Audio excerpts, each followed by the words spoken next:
Nah, gue coba bahas satu ya, pemain Spanyol, pemain bertahan Spanyol yang akan menurut analisa gue ini dia akan sangat meledak.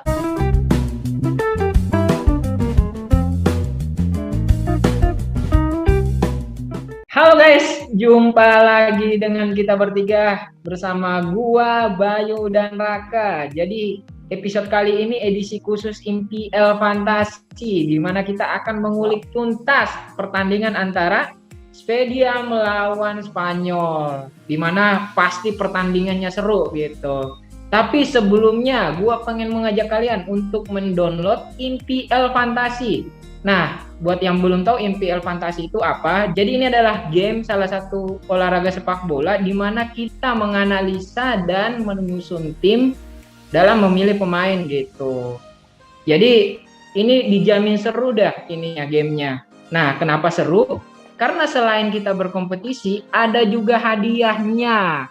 Hadiahnya berupa berlian kemenangan, di mana satu berlian kemenangan senilai Rp200 gitu. Nah, berlian kemenangan ini bisa kita tukarkan di GoPay dan Link Aja. Dan lu tahu kan GoPay dan Link Aja itu gimana untuk kehidupan kita sehari-hari, jadi sangat menguntungkan gitu.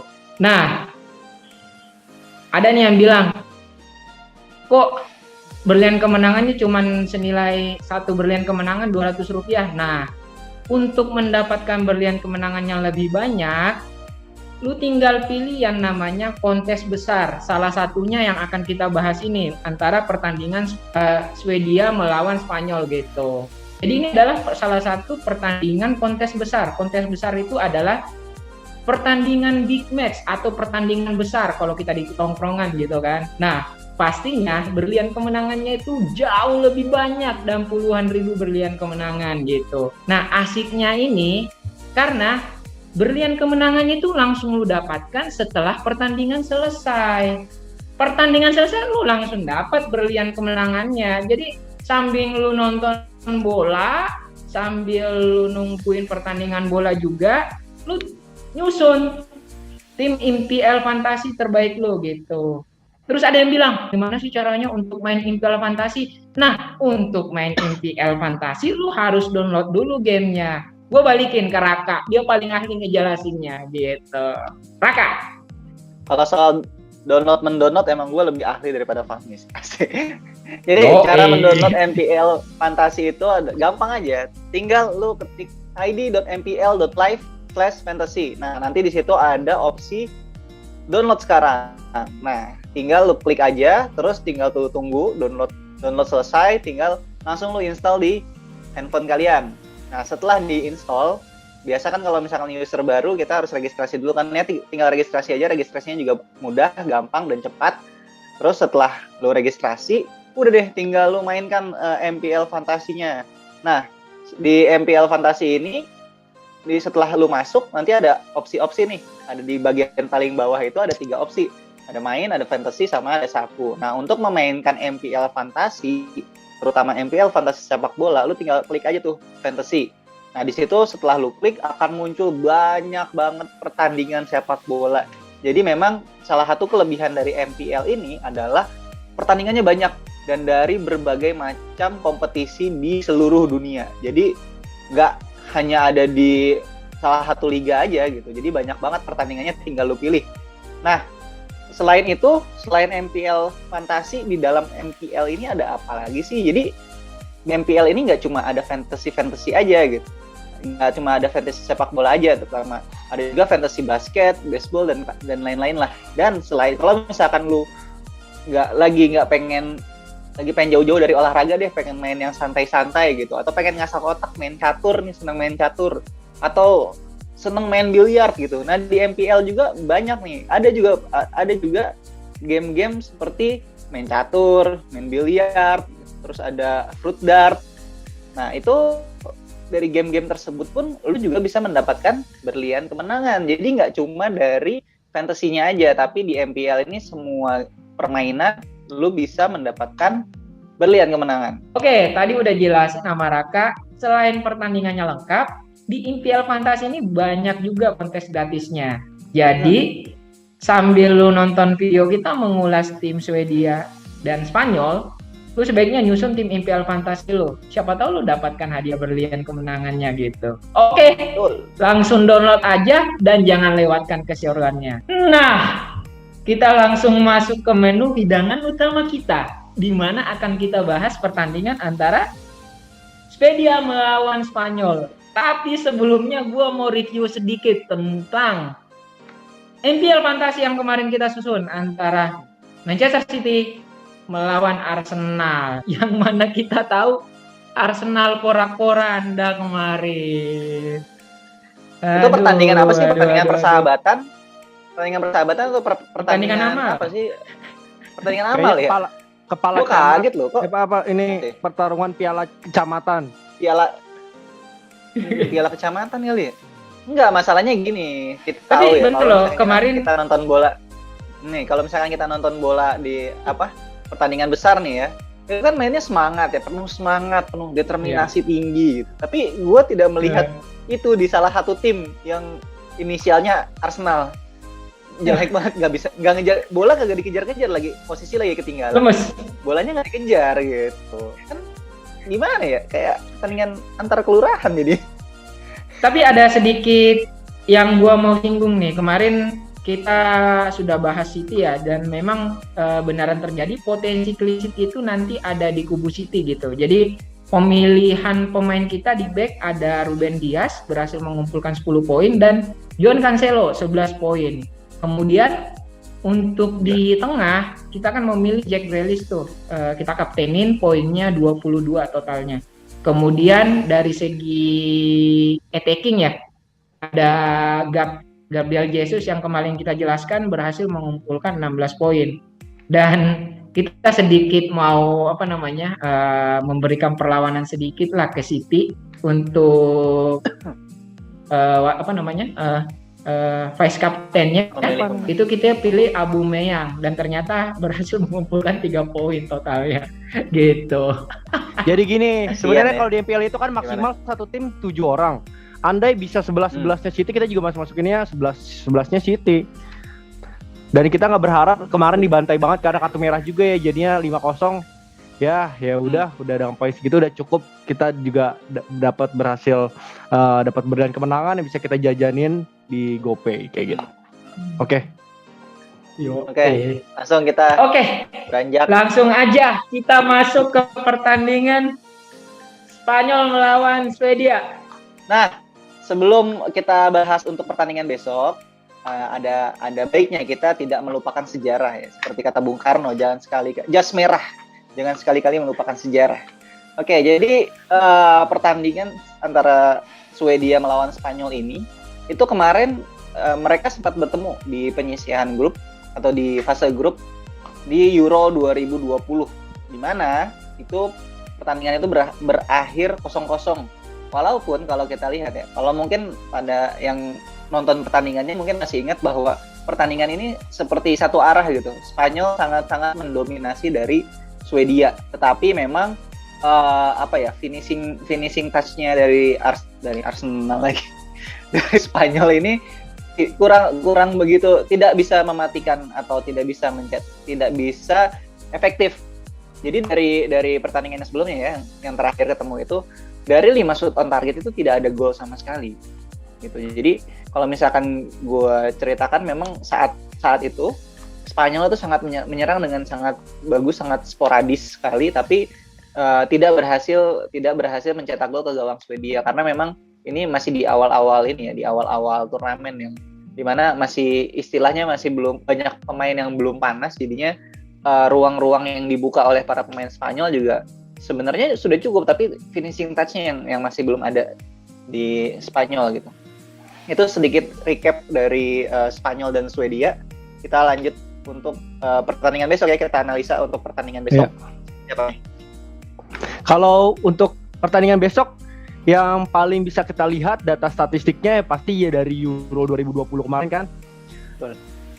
Kita bisa ngelihat nih, Spanyol sampai ke semifinal memang dia bermain sangat bagus, cuman dikandaskan oleh tim juara yaitu Italia. Bahkan tim attacking terbaik di Euro kemarin itu Spanyol, mencatatkan 13 assist, terus juga attacks-nya itu 432. Wah. Attempts-nya itu 128. Jadi on target 36 kali dan off target itu 59. Dan dalam 6 pertandingan itu Spanyol bisa mencetak 13 gol. 13 Itu gol. sejajar dengan Italia ya yang bahkan sampai final ya. Berarti kan Spanyol lebih banyak dong rate-nya kan. Ya kita tahu Luis Enrique walaupun nggak bawa pemain Real Madrid, kelihatan banget Barca Connected tuh menampilkan permainan menyerang ya. Gitu. Dan Spanyol ini bahkan kalau nggak ngelawan Italia bisa masuk final sih. Misalkan lawan Inggris kalau mungkin bisa masuk final ya. Iya. Iya benar. Dan untuk di Spanyol ini pemain yang kalau gue lihat sih yang bisa kita pantau besok dalam pertandingan melawan Swedia, kalau gue ada Ferran Torres. Oke. Ferran Torres ini kemarin juga jadi andalan ya, bisa jadi striker dan bisa jadi penyerang kanan. Dan bahkan di Manchester City yang di Premier League, Ferran Torres karena Manchester City nggak mendapatkan striker, dia dijadikan striker utama, ngegeser Jesus yang jadi penyerang kanan. Iya. Kasian ya Jesus. Bahkan kemarin Arsenal dia yang ngebantai, dia udah menyetak 2 gol dalam 2 pertandingan. Itu sangat bagus dan kayaknya besok lawan Swedia bakal jadi tumpuan untuk mencetak gol. Gitu. Selain nanti ada pemain-pemain yang lainnya, tapi kayaknya dia sih untuk sebagai striker kanannya gitu. Kalau dari gue sih Ferran Torres. Oke. Kalau Spanyol ya, mungkin kalau secara penyerangan memang kita tahu lah dari pertandingan terakhir Spanyol melawan Swedia, memang Spanyol mendominasi sekali ya untuk penyerangan. Tapi jangan lupakan juga untuk pertahanannya gitu.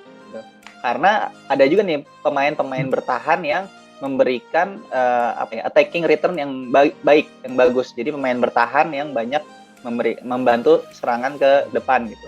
Dan juga kita tahu yang tadi gue bilang kalau Swedia melawan Spanyol yang terakhir itu kan Swedia sangat dikurung ya. Mereka tidak bisa melakukan penyerangan sama sekali. Jadi menurut gue opsi pertahanan dari Spanyol ini sangat-sangat menggiurkan gitu. Nah, gue coba bahas satu ya pemain bertahan Spanyol yang akan menurut analisa gue ini dia akan sangat meledak melawan Swedia nanti. Jadi pemain yang menurut gue akan banyak menyerang melawan Swedia nanti adalah Jordi Alba. Karena kita tahu Jordi Alba pemain utama dari Barcelona, bek kiri, dan dia punya attacking threat yang sangat bagus gitu. Dia punya crossing yang bagus, dia punya speed juga yang tinggi, cepat. Dia salah satu pemain yang cepat walaupun memang umurnya sudah berumur ya, sudah 32 tahun, tetapi Alba ini pemain yang pintar untuk mencari posisi dan membuka ruang di pinggir lapangan atau di area sayap gitu. Jadi menurut gua Spanyol yang tadi Bayu bilang penyerangannya juga sangat baik, ini Alba akan menjadi pemain tambahan untuk menyerang dan juga Spanyol akan lebih bagus juga gitu. Karena melawan Swedia sudah beberapa pertandingan terakhir melawan Swedia pun Swedia gagal mencetak gol ke Spanyol. Itu kalau dari gua. Nah, tadi Raka sudah sedikit menjelaskan tentang back dari Spanyol ya. Kalau gua mungkin agak berbeda ya.